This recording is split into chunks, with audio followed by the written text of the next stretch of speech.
हरि ओम। ओम सहनाववतु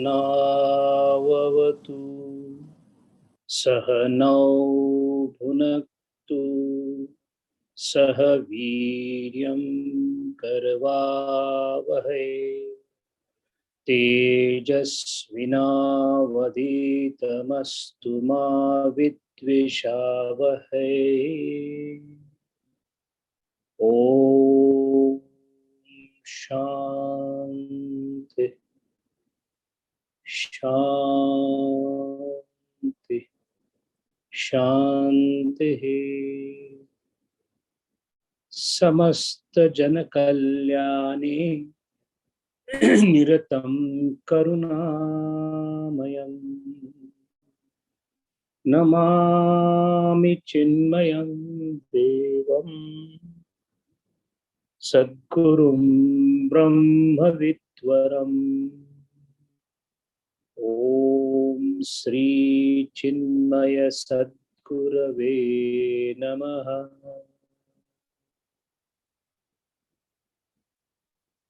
योगेन चित्तस्य पदेन वाचां मलं शरीरस्य च वैद्यकेन योपाकरोत्तं प्रवरं मुनीनां Patanjali प्राञ्जलिना नतोऽस्मि।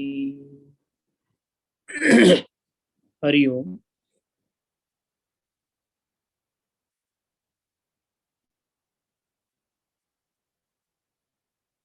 We all are sadhaka.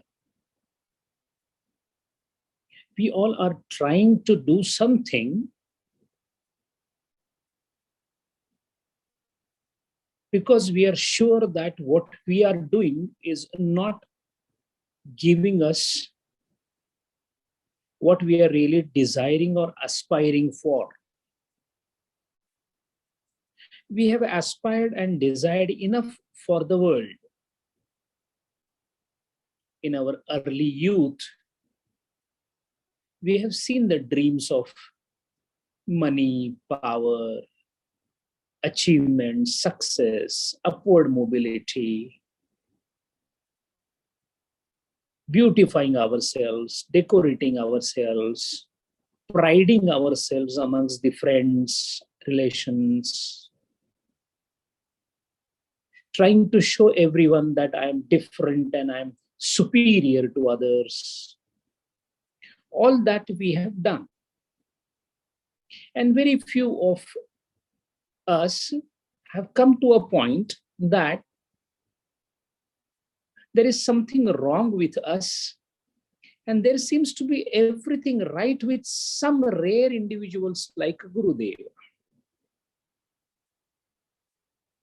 And a thought comes to the mind that what is so different between people of the caliber of Tapovan Maharaj, Shivananda Swami, Gurudev, Vivekananda, Ramakrishna Paramahamsa, and me? At the end, in Adhyatma, in philosophy, what matters is what about me? Unfortunately, in Vyavahara, we think, what about me? You should be thinking, what about me, which is a Swarthi Vichara, Swa-arthi Vichara. In Adhyatma, in Vyavahara, it should be Parartha. We exactly twist it in the opposite direction. We are Swarthi in Vyavahara and Pararthi in Adhyatma. So those who have become self-analyzer, introspective, and try to compare, try to fathom the differences between the Rishis, Gurutulya, Ishwaratulya, and myself, we get some stark differences. They're told in different ways in different shastras, Different marg explains it in a different way. But at the end, what essentially matters is what is my practice, sadhana. All the theoretical input, of course, has its own place. Shastra jnana is required because it stimulates, it invigorates the thinking part of the individual. But what is important is to know what sadhana I am doing. In fact, since morning till we go to bed, we do not cross-check ourselves in terms of practical application of what we have learned, whether from Gita or from Upanishad or from Brahma Sutra or from Patanjali Yoga Sutra. First is there is variety of information and knowledge. We are extremely knowledgeable 1 hour prior to the satsang, and it completely evaporates after the satsang. The very reason knowledge does not take roots in the sadhana is because we are very casual about it. Adhyatma is a serious business. You have to take the plunge completely. You can't be a standby watcher in Adhyatma. And now that we have decided to get up early in the morning to listen to Patanjali Yoga Shastra, attend to all the Friday satsangas, etc., etc., then why do it halfway? And then comes the question, where do I start? The Shastra and the study of the Shastra helps in that. We are coming to the close of second pada or the second chapter of Patanjali Yoga Sutra, the Sadhana pada. This is the time to introspect about what all we learned. And when we say what all we learned, it doesn't mean that what was shloka number so and so, mantra number so and so. That is not what we are interested in at the moment.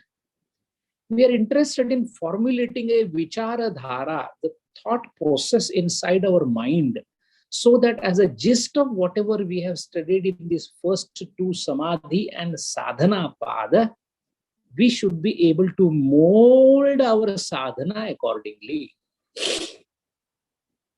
Samadhi pada described about the heights at which the mind can travel or ascend into the higher realms of the consciousness after one has completely extricated himself from the world. So Patanjali Maharaj has started from the Mount Everest peak first, and then he has descended down. So we got the glimpse of supra mind, as Yogi Arvinda calls it, super consciousness, Chaitanya, Brahma, and the flights towards that height is what is the subject of Samadhi pada. Coming down, Samadhi pada is meant for the Uttama Adhikari. What is Uttama Adhikari? The one who has already studied the Manda Adhikari field and the Madhyama Adhikari field.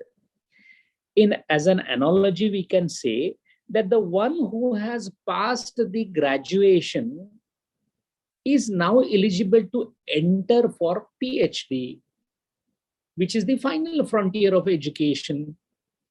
Now, incidentally, after graduation, he disappeared for some time.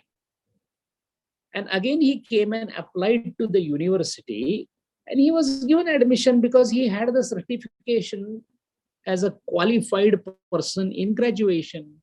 Similarly, a person who was undergoing sadhana of Patanjali Yoga Sutra or the Ashtanga Yoga in the previous births and who has completed the Madhyama Adhikari level, Pratala, gets reborn, and suddenly he realizes that I am qualified. So then he is not interested in this world. He directly starts with his final PhD study, that is the Samadhi pada. So Uttam Adhikari is born to complete the remaining part of the portion because he has qualified himself in the yester births. So all in all, we realize that it is all an ascending graph. People are in different standards in sadhana. We always get a question in mind that, look, Gurudeva, how great he was. When will I become like him? A good aspiration we have. But we need to understand that we are in a progressive mode. And time here is not counted in terms of number of years of the present birth. In the first 5 years, I want to study all the scriptures. Next 5 years, I want to go and meditate. And after 5 years, 10 years, I will be Jnani. Doesn't happen that way. It takes multiple births. How fast it will happen depends on how fast the speed this particular vehicle has taken. Faster the speed, faster the results.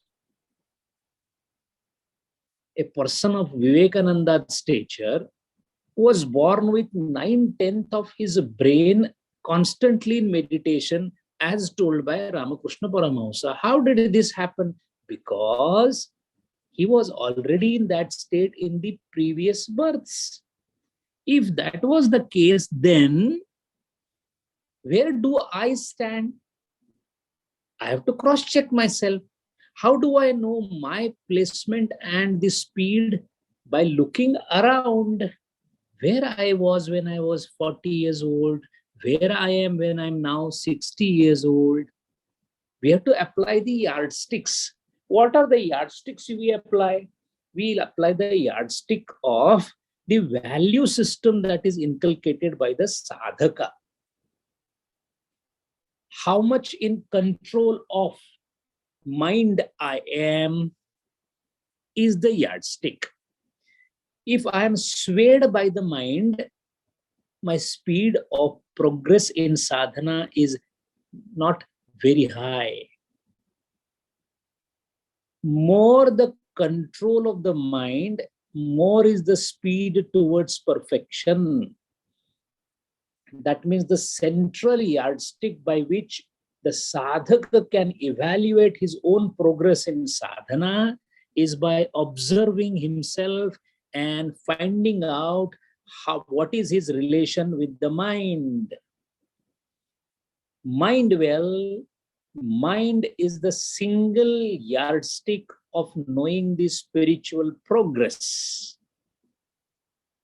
So you become a sakshi, a witness, a observer, standing or sitting outside the mind and observing one's own mind and asking a question, am I obeying the mind or mind is obeying me?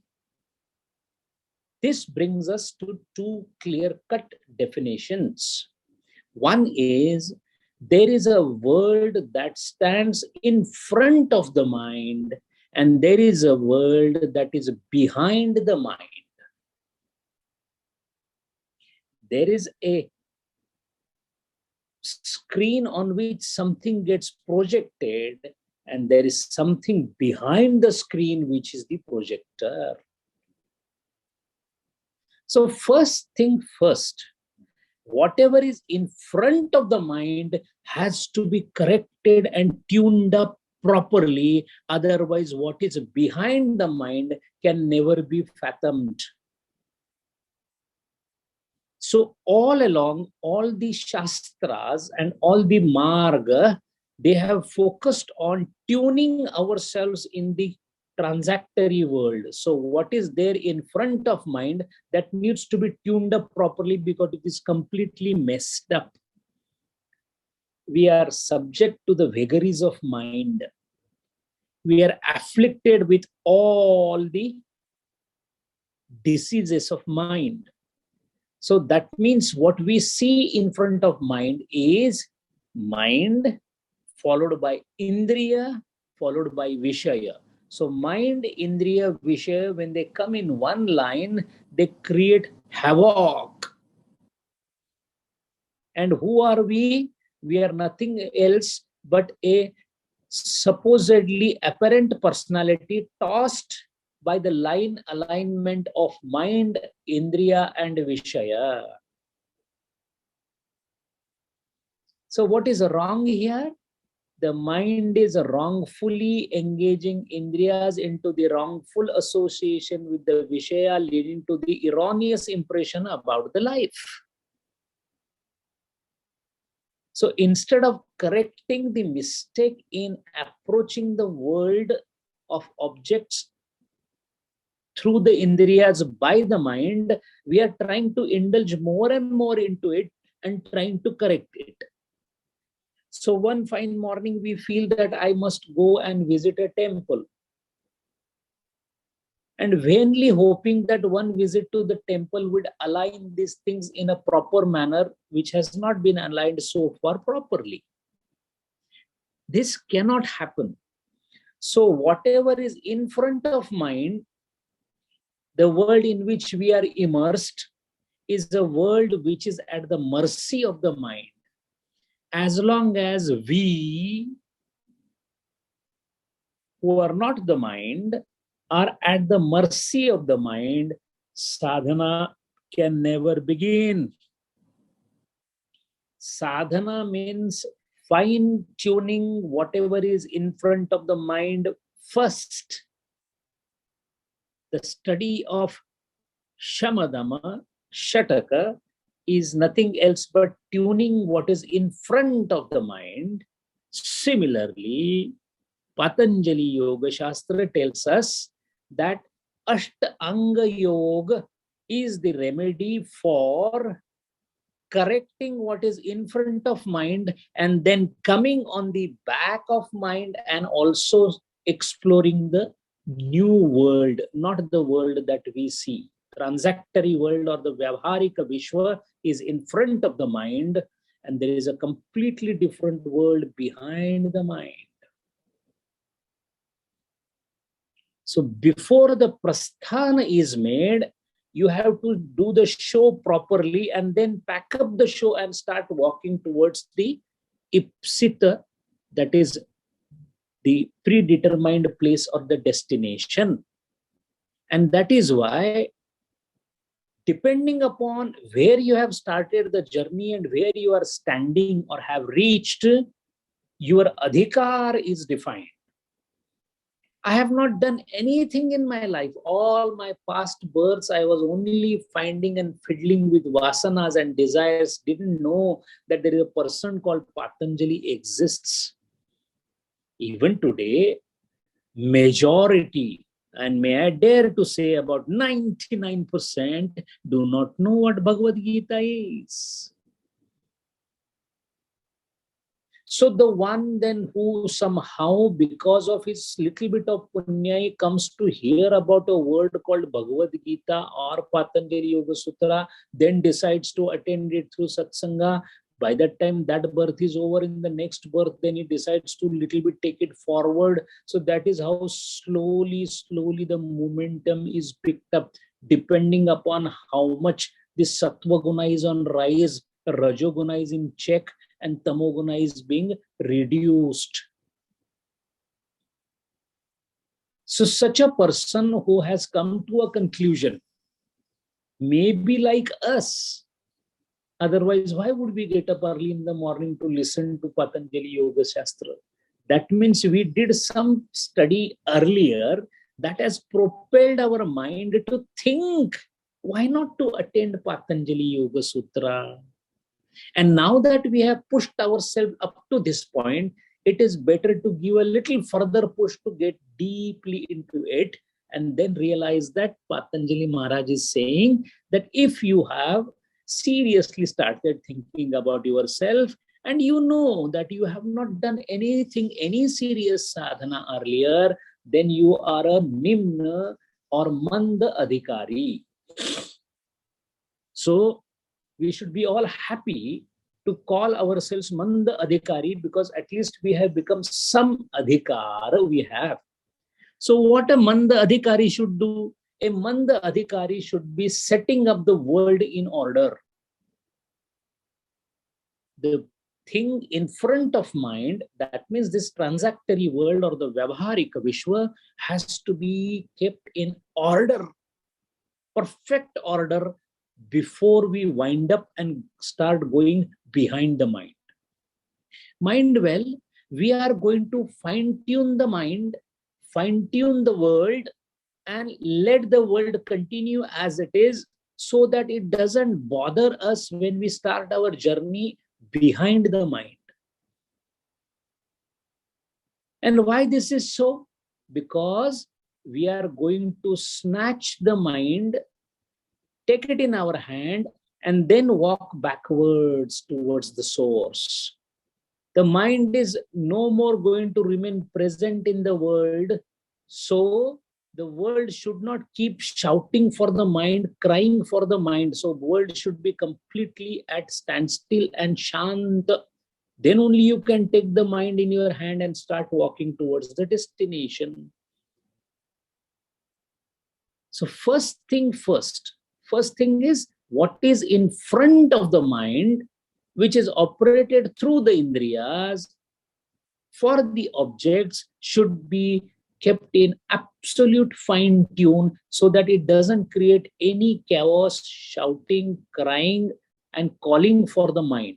If the external world calls for the mind, mind cannot come with us for the onward journey. Yoga is tuning the mind, then making the use of tuned mind to kill that mind. As Gurudeva calls it, suicide of the mind. In other words, you have to throw the mind at the end.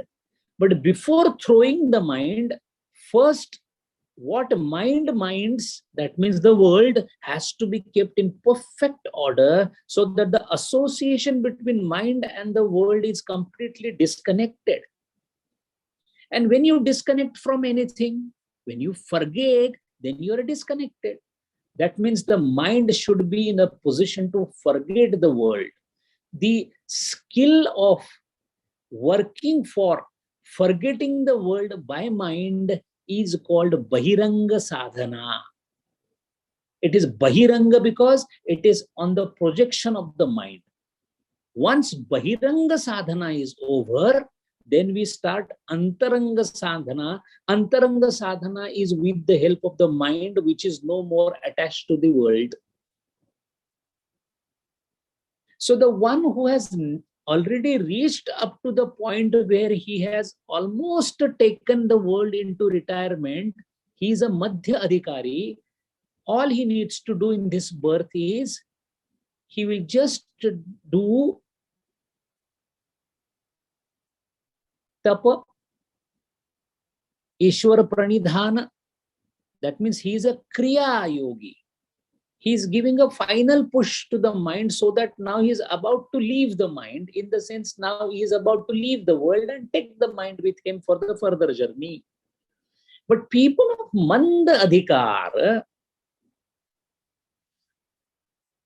they have to start from Ashtanga Yoga, and the first of the Ashtanga Yoga is Yama Niyama. Yama and a Niyama is nothing else but fine-tuning the world so that you can forget the world. So first thing, 5 Yamas and 5 Niyamas are, or rather ought to be practiced to the perfection before you can even think of anything else.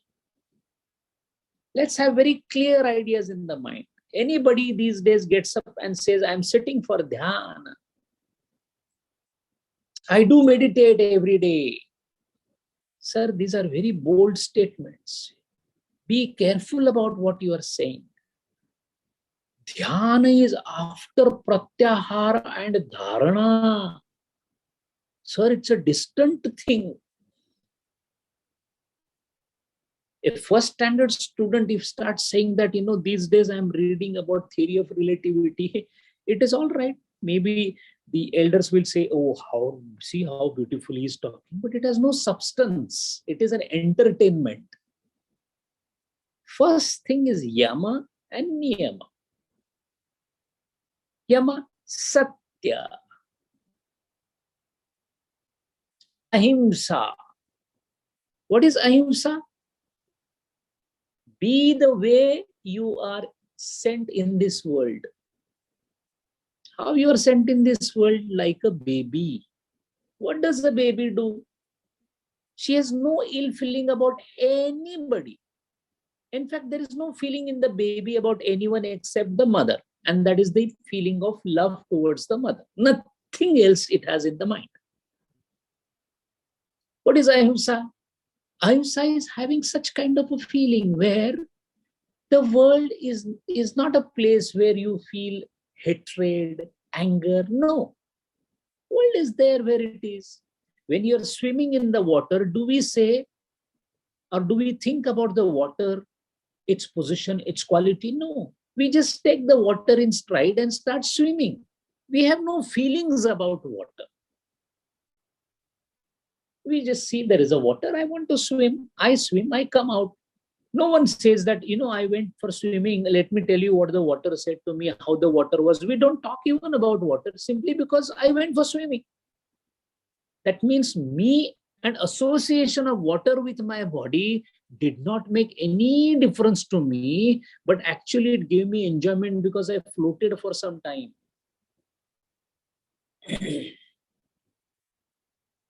So when we interact with the world, our attitude should be such that I'm just floating here.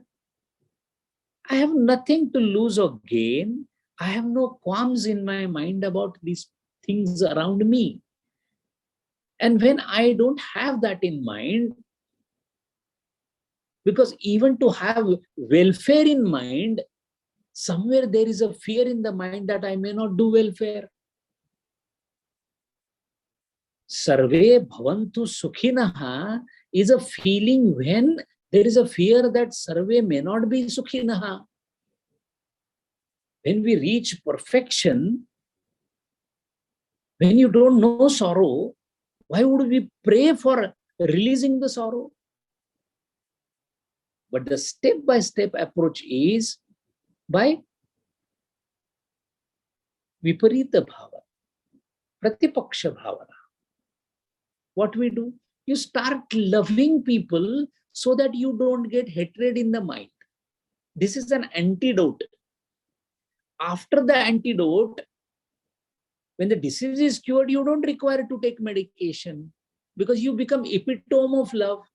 Epitome of love doesn't know that he's loving anybody. So first thing first, as a sadhaka, because many people feel Patanjali Yoga Shastra is too theoretical. Sir, the Rishis were not fools to follow it as the most ideal guide for the progress. Patanjali Yoga Sutra, Bhagavad Gita, Brahma Sutra, Upanishad, everything is a flowing Ganga. If we cannot drink the water, the Ganga is not at the fault. It is our inability to see the practical aspect of Yoga Shastra rather than saying that it is theoretical. It gives a perfect remedy for how to behave in this world. And behaving in this world is least possible harm to anything, including your own body, because your body is not you. That is other, idam. So keep your body in the best possible position. Keep it clean. Do not get involved whereby you will create a violence. Be truthful. Don't collect anything because you are here not for collection. Don't grab something from somebody. And every religion teaches this. 10 commandments, if you read, love thy neighbor comes from that 10 commandments. It is asteya. And brahmacharya. Brahmacharya is upabhogatmaka drushti has to go away. When you observe your newly born baby's pranks, do you have any interest in it? Personal interest? No. But are you not enjoying it to the fullest? How that is happening? That is happening because You have no interest in upabhog of that child, but the child itself is, and whatever he is doing becomes a source of immense happiness to you. Similarly, when you interact with this world with a very positive mind and a clear mind, without any malice, without any interest, without any selfishness, the world starts giving you happiness. Because world is a happy place for the one whose mind knows how to see the happiness. कर भला तो हो भला, आखिर दरवेश की सजा क्या है? You should be like a darvesh. Darvesh is, he comes to the city to beg the alms and goes back to the smashan to lead the life, sleep, and eat the food.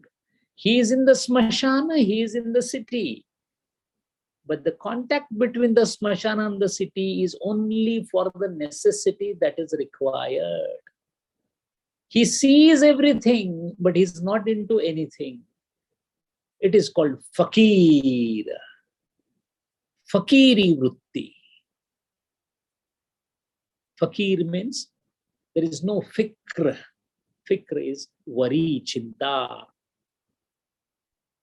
So constantly we have to observe our mind to see whether I'm following yama and niyama or not.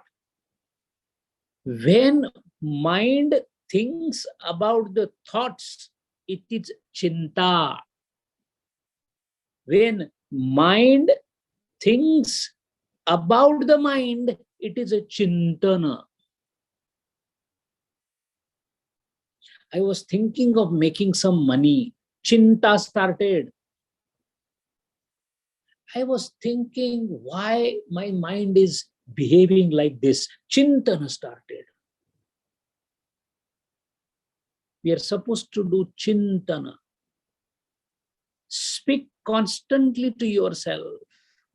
Ask a question whether I am in front of the mind, obeying the mind, or I am away from the mind, observing the mind, what it is doing, so that I can think of controlling the mind. Very recently, a beautiful short clip was circulated in our satsang about how Gurudeva spoke about observing the mind.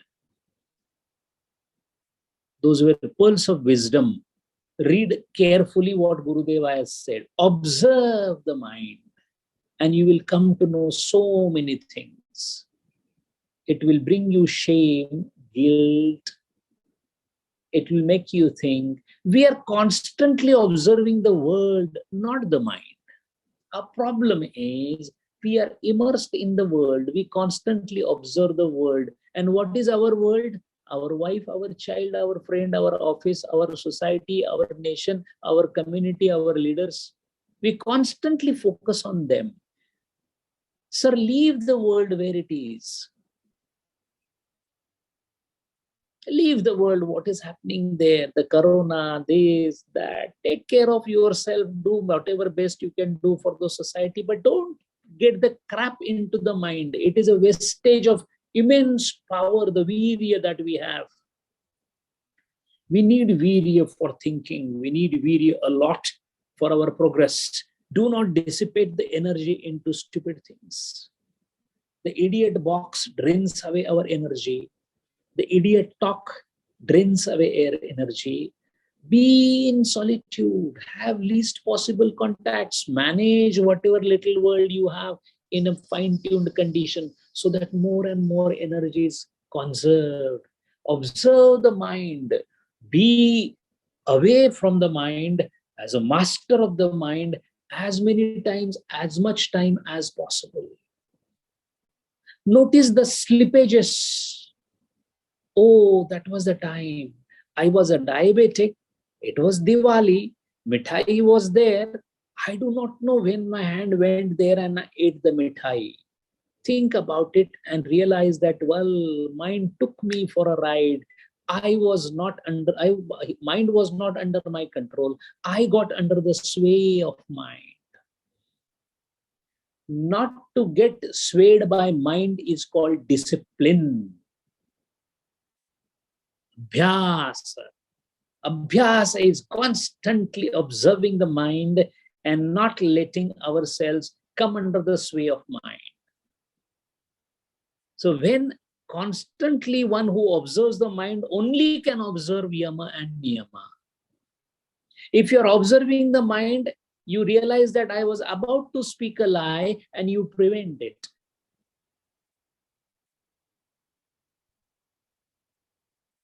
When you're observing your mind, you are about to think of getting something from somebody for the sake of selfishness and you stop. You shout at somebody and then suddenly you realize that you are under the sway of the mind and you control your anger, and that is how you are doing a fight against the vikaras.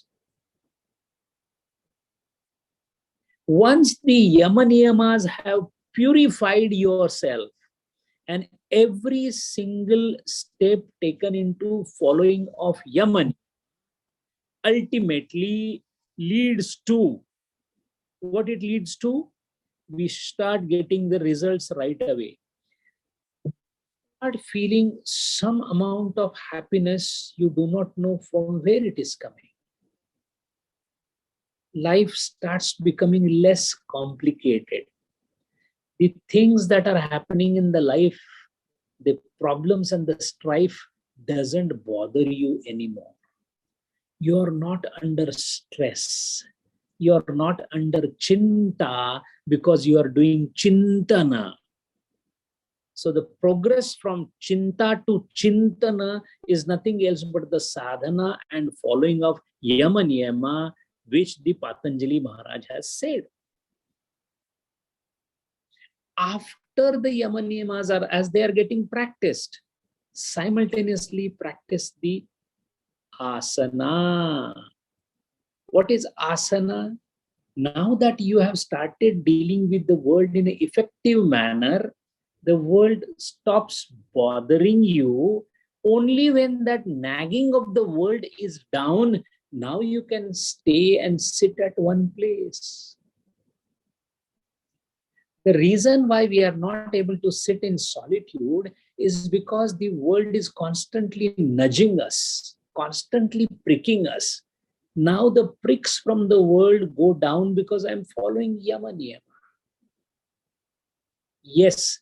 How do you see, how do you know that the world is bothering you less?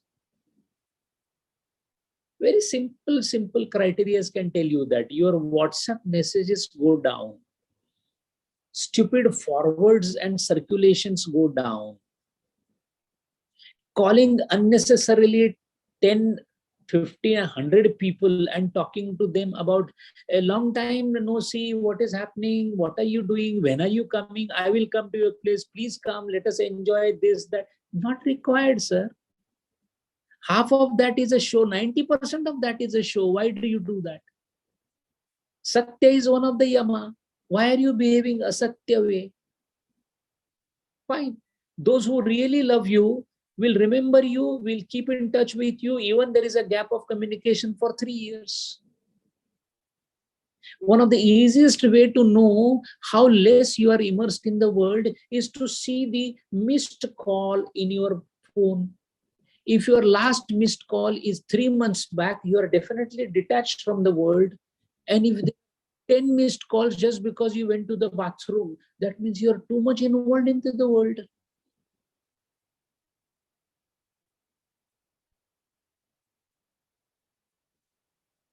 What is the need to go to the mall? What is the need to go to the, oh, there is a holiday, let me go. Why Rajoguna? Sit in your home, practice the art of sitting at home.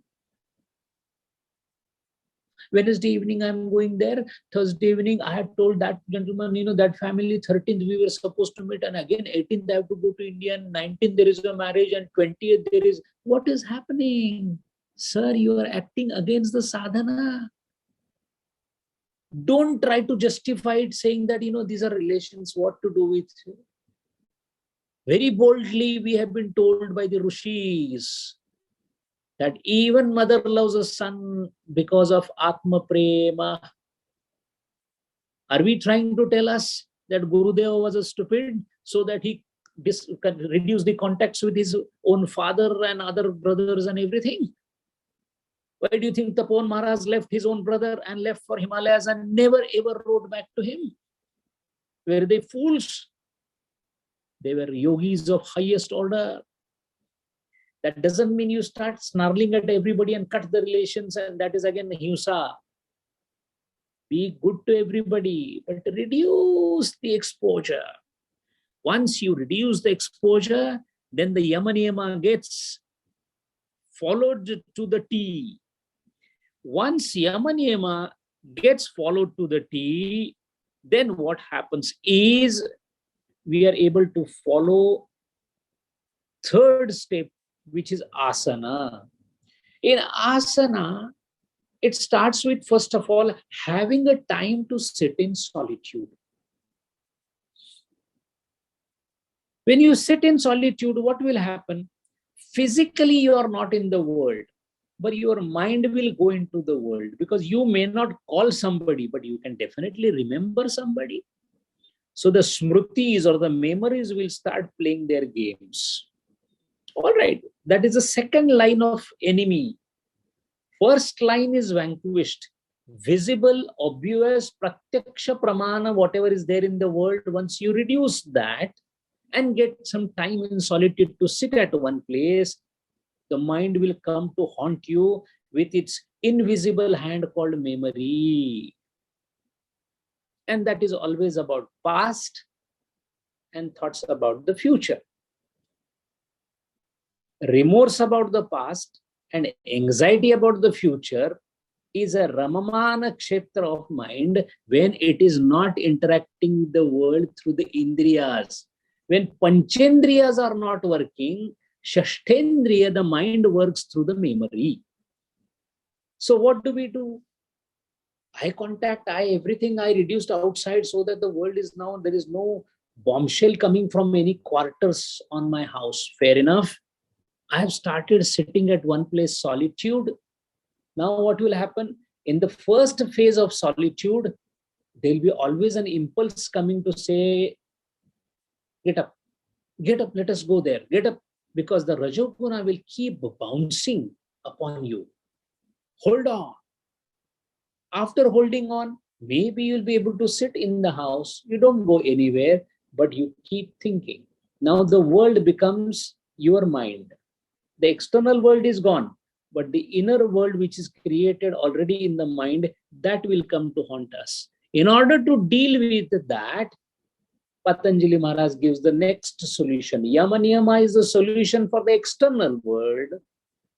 The internal world of memories is tackled with the help of asana and pranayama.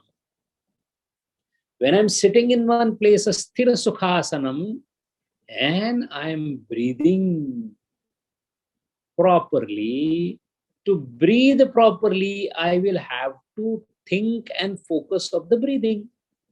As I'm focusing on the breathing, naturally my mind has stopped moving into forward direction of future or the backward direction of the past. So asana and pranayama together is a technique of extricating the mind from its affinity to past and future, that is memory. Slowly, the memories will start fading after the adequate practice of asana and pranayama.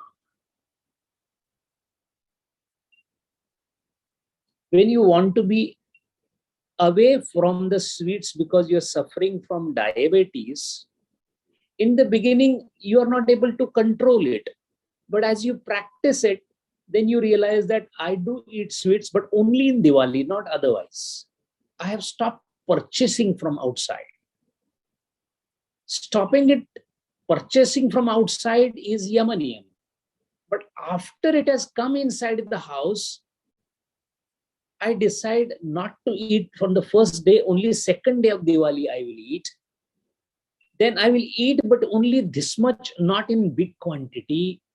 All these are the techniques of slowly weaning away from the sweet. Similarly, asana and pranayama, by slow and continuous practice, starting with few breaths in the morning, few breaths in the evening, and then slowly increasing it. To increase the pranayama and asana, you must have time of at least 1 hour, 2 hours, 3 hours. To have that time, you have to extricate yourself from the external world. Now that you don't have much contacts left in the world, you are able to do these two important anga of Patanjali's Ashtanga Yoga. So yama, niyama, asana, pranayama, these two, yama, niyama, yama exclusively for the external world, niyama partly for the external, partly for the internal world, asana, pranayama fully for the internal world. And after this has happened, what is the net result of the first 4 anga or first 4 steps of Patanjali's Ashtanga Yoga, the 50% work when it is over? The external world becomes a completely dead matter. Meaning, whatever is outside no more entices you. And that is called ability to withdraw yourself both in the mind and in the physical world from the external world of objects. It is called pratyahara. Pratyahara, pratyahara. Ahara, avruti is to eat. Indriya, including mind, its diet is these objects outside. When you act against the objects, when you make Indriya and mind fast, when you do not let Indriya and mind eat the objects, it is called pratyahar or pratyahar. Now the pratyahara, you must have seen the scientists and the Nobel Prize winners are also doing the same thing. They don't remember anything outside. They're only in that research. But the question here is, the pratyahara that is done by the scientist is always on the external object, and it is involuntary. When he gets immersed into it, he doesn't realize when he's immersed. He just goes with the process. A yogi does a pratyahar voluntarily and on internal things, not on the external things. You focus on doing a nice painting. A beautiful painting comes out as a result. But painting and the look and the aesthetics is what is galloring in the mind. If the painter is asked only to contemplate on the beauty of the painting, he will not be able to do it, because that is something which is intangible. A yogi always goes towards voluntarily intangible things. That is why pratyahar of the yogi is far superior to the pratyahar of a scientist or a painter or a musician. Although, just because of the pratyahara, a musician plays the best melody. The painter paints the best painting. If you see Claude Monet or Da Vinci or Van Gogh, Van Gogh's all paintings depict something so different and vibrant that those colors take you to a completely different world. It's an height of creativity. But again, that is a pratyahar of involuntary type done on the external object. So this pratyahar, when the yogi does, what it gives you? The pratyahar, because yama niyama is practiced, asana is practiced, pranayama is practiced, the external world is more or less dissolved, the internal world is getting dissolved because it is no more connected with the objects, because the pratyahar is achieved. Up to pratyahara is called Bahiranga Sadhana by Patanjali Maharaj. After pratyahara, antaranga sadhana starts. Antaranga sadhana is dharana, dhyana, and samadhi. Dharana, dhyana, samadhi is antaranga sadhana. Up to pratyahara is bahiranga sadhana. And what is the result of pratyahara? Tataha parama vashyatendriyanam. Tataha parama vashyatah indriyanam is the last shloka of the second pada sadhana path. What happens because of pratyahara is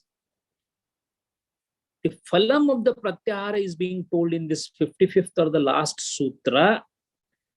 Indriyanam vashyata, control of senses, is called paramajaya. The highest victory is vashyatenam vashyata, indriyanam vashyata. Sanyatendriya, the word has come in Bhagavad Gita. Shraddhavan labhate jnanam. It has come there also. So parama vashyata. What is this parama vashyata? What is this highest victory or control of senses? There are different views on this. A person who is completely under the control of the senses, he goes through some stages. The first stage is Shabdadishu avyasanam indriya jayaha. Shabdadishu meaning Shabda, Rupa, Rasa, Gandha and Sparsha. These are 5 Vishayas. Not to get addicted to them is Indriya Jayaha. The Vishayas are there, but not to get addicted. What is Vyasana? What is the definition of Vyasana? A very simple definition given of Vyasana in Bhashyam is Saktihi Vyasanam. Vyasyati is the etymological word. Vyasyati means to throw away or to separate forcefully. Anything that separates us from the Shreyas or Kalyanakari is called Vyasana. Avyasana means preventing anything from separating us from our own nature or the Kalyanakari nature or the Shreyas is called Avyasana. Indriyas take us away from our Kalyana, so they are called Vyasana. So Shabdadishu avyasanam indriya jayaha is one definition. Second is Swechaya indriya bhogaha. A person who has done pratyahara, bhogeshu khalu ayam swatantrataha. That means if I want, I will take the bhog. Otherwise, bhogas cannot entice me. That is the second stage of pratyahara. Gurudev liked papad. He relished papad. Vivekananda relished ice cream. Ramakrishna Paramahansa liked firni, the kheer of some kind. Now the question comes that how are they? They are supposed to be vairagi and all that. No. Swachhatena indriya bhoga. Swachaya indriya bhoga. Letting the indriyas take the bhoga at will. In other words, if it is not there, it will not matter them. But if it is there, they will enjoy it. This is second stage. Third stage is Raga Dvesha Abhave Sukha Dukkha Shunyam Shabdadi Jnanam Indriya Jaya. Indriya Jaya means Raga Dvesha Sukha Dukkha Shunyam. That means you are eating the best possible delicacy in the world, and the yogi will say, okay, nice. You are eating very spicy thing, okay, nice. You are not eating anything, okay, nice. Indriyas are taking upabhoga, but there is no reaction at all. This is still a higher level of pratyahara. So in the first bhoga, there is asakti is not there. In the second level, only at will he takes the bhoga.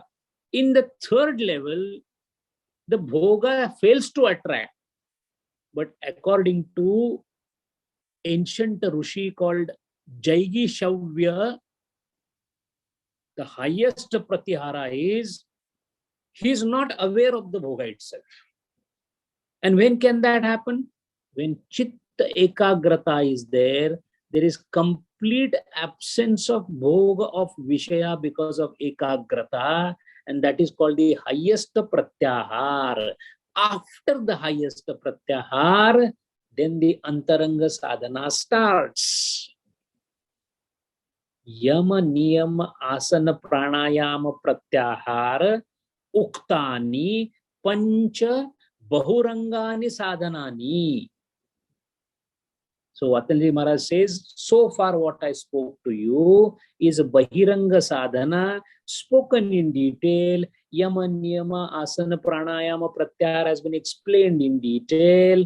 And now you are ready, according to Patanjali Maharaj, to enter into Antaranga Sadhana, because now you have become Ucha Adhikari. While studying the Patanjali Yoga Sutra, we studied it in 2 months or maybe one year or whatever. But to really reach to the Ucha Adhikari stage, it takes couple of births. And when they come, they start from the last point. So the one who has come up to Pratyahara, he is born directly for the Ucha Adhikari sadhana. So what happens in life of such people? They are born, and from beginning, from the childhood only, they are not interested in this world. They don't want marriage. They don't want anything. They just want to leave the home and go to Himalayas. Prakhara Vairagya. One of the disciples of Ramakrishna, Yogananda Maharaj, in the childhood, in the game also, childhood games also, if the mother is to say that we will marry you, he is to start crying. What a 6-year-old boy, why should he cry about marriage? Because the Vairagya was so prakhara that the very mention of marriage used to really make him cry.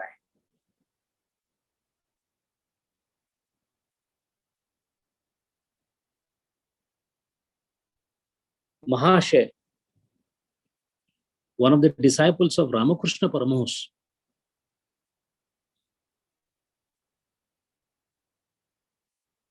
he was married with force. But he never ever felt like consuming marriage, and he never consumed the marriage.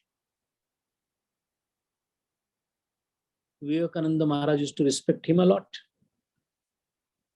Why? How he was able to control the brahmacharya even after he was married? Because the Vairagya was so much ingrained that to think that this lady is my wife and conjugation is my function, that thought itself doesn't come to the mind. Ucha Adhikari Lakshanam. And that is how, with these Pancha Sadha Angas, the sadhaka now is ready to take the plunge into the Antaranga sadhana called Dharana, Dhyan, and Samadhi, of which Samadhi we have done detailed study in the first Samadhi path itself. What is Dharana? What is a Dhyana? And then what happens in the inner world of yogi when Dharana and Dhyana is becoming perfect? The kind of siddhis that he gets. What is the Vishwa that he sees? As I told earlier, the world in front of the mind is something which we are aware of. The world behind the mind, how big it is, what are the gems hidden into that world, is the subject of the next pad called Vibhuti Pad. So up to this point, with grace of all the great stalwarts and the Patanjali Maharaj, we have concluded second or the sadhana pada. Iti Shri Patanjala Yoga Sutra Bhashya Vakhyayam Siddhyakhyam Samaptaha Sadhana Padaha Hariyo. Om Purnamada Purnam Midam Purnat Purnam Udachyate Purnasya Purnamadaya Purnameva Vashishyate. Om Shanti Shanti. शांति। हरि ओम। श्री गुरुभ्यो नमः। हरि ओम।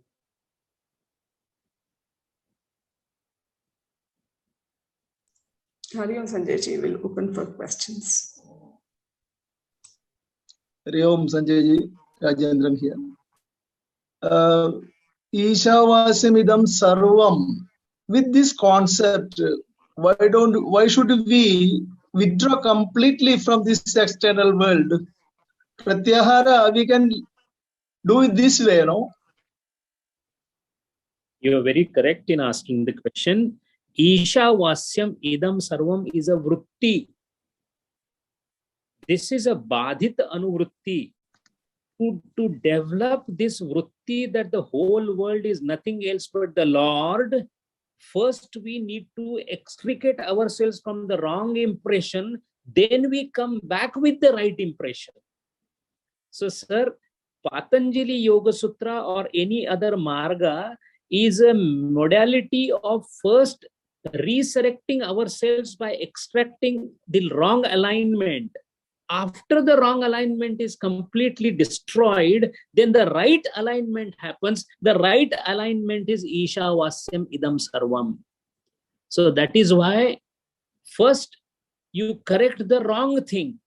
All the margas correct the wrong thing, and when the correction of wrong thing is over, there is a jnana udaya.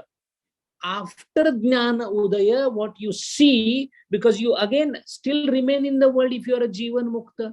Now the only difference is the way you look at them, not as what you used to look earlier, because now the look had changed to Ishavasyam idam sarvam. So that means if you try to directly see anything as Ishavasyam idam sarvam, that won't be possible unless the vision is corrected. The Arjuna was given the Divya Chakshu because before perfection he wanted to have that vision. But that is only once in Mahabharata that happened. That too because of grace of Bhagavan Sri Krishna himself. For all others, Gurudeva's view about the world before reaching Tapovan Maharaj was a wrong view of the world. After he practiced this sadhana to a required extent because of his Purva Punyai, he got Atma Jnanam, then everything became Ishavasyam idam sarvam and he started accordingly behaving. So Pratyahara is required. Pratyahara is for extricating ourselves from the wrong alignment. And Ishava is only after Jnanottara. That is Jnanottara Drushti. And that is why Bhakti is placed after Jnanam. Because when you look at the whole world as nothing else but something bubbling with love, that is Jnanottar Bhakti. When you look at everything of the world after the Jnanam, but not with love, but as it is, only a Chaitanya, then it is Ishavasyam idam sarvam. So these are all Jnanottar Ghatana. Hari Om. Hari Om, thank you. That is very clear. Thank you. Hari Om Sanjay ji, really enjoyed the clarity between Chinta and Chintanam. My question today is on, when you talk about Kriya Yogi and we say Tapas and Ishwar Pranidhan. Now, how is this level different from the same words in Niyama? The difference is between the two is a lower mathematics and a higher mathematics. When you are practicing at a Manda Adhikari level, Swadhyaya, Tapas and Ishwar Pranidhana takes a grosser rupa. The micro or the refined rupam comes at a Kriya Yogi level. Let us take an example. You are doing a Swadhyaya. We do Swadhyaya. Right now we are doing Swadhyaya only. But our Swadhyaya is of a lot of Paroksha Jnana level. So intellectually we are trying to understand what Patanjali Maharaj is saying about Pratyahara or about anything. When Gurudeva was studying scriptures in Delhi, he was studying it as a Paroksha Jnanam.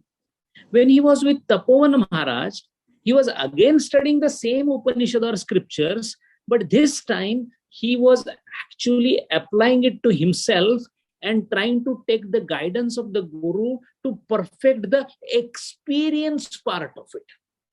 It was more to do with the aparoksha jnanam.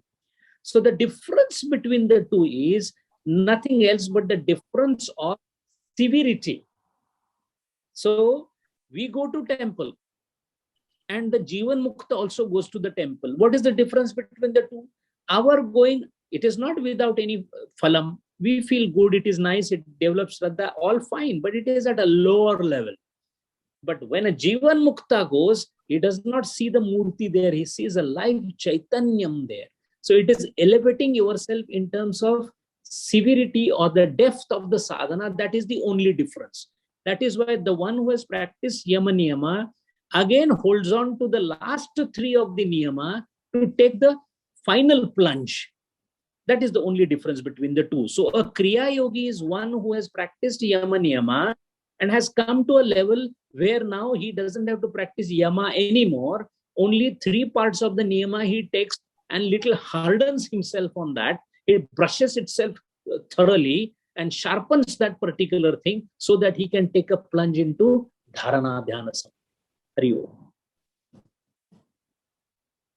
Hari Om.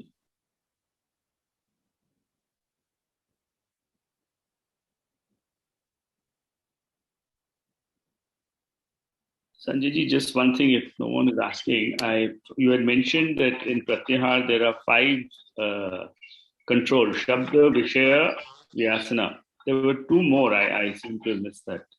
The Sparsha, Rasa, Gandha, Vishayas. Gandha, I understand. Sparsha is? Tactile sensation. Twach.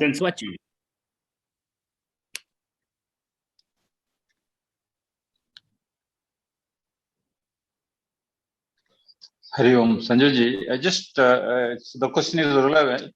When you mentioned about Uttamadhigari and Uchchadhigari, Uttamadhigari means all fully blossomed, or we can say extremely nice, eligible. And Ucha means, top like, Yeah, Uttama and Uchcha is used as same connotation. The real words used in Shastra are Manda, Madhyama, and Uttama.